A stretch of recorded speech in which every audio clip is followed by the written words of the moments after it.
na corner ang isang kawatan matapos matrap sa nilooban niyang vape shop. Git naman ng suspect, nagnakaw lang siya dahil kailangan niya ng pampagamot sa anak na may sakit. Nasa frontline ng balitang yan, si Hannibal Talete. Sa kuha ng CCTV, makikitang pumasok ang lalaking yan sa saradong vape shop sa barangay sa Uyo, Quezon City. Gamit ng flashlight, inisa-isa ng lalaki ang mga gamit na target niyang nakawin. Nang palabas na siya ng vape shop,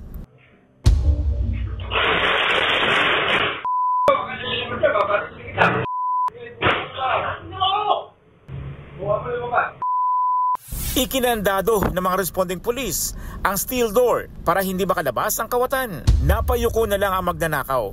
Na-monitor pala ng may-ari ng vape shop ang CCTV, kaya niya nakita ang kawatan. Agad siyang nakapagsumbong sa mga pulis. Tiyempo namang may nagpapatrolya sa lugar. So natimingan ng may-ari na merong mga nagruronda. Yun, pinara niya, tapos hinintay lang nila ito lumabas.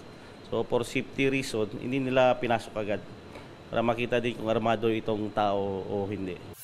Agad na aresto ang 61 anyos na suspect na isang mais vendor. Dati na rin daw itong nakulong dahil sa pagnanakaw. Labis-labis naman ang pagsisisi ng suspect sa nagawa. Kailangan niya lang daw talaga ng pera. May sakit po ako sa puso. Nagtitinda po ako ng mais. Halos naubos na po yung puno ko, pambayad po ng utang po sa Bombay. Kaya napilitan naman po ako gumawa.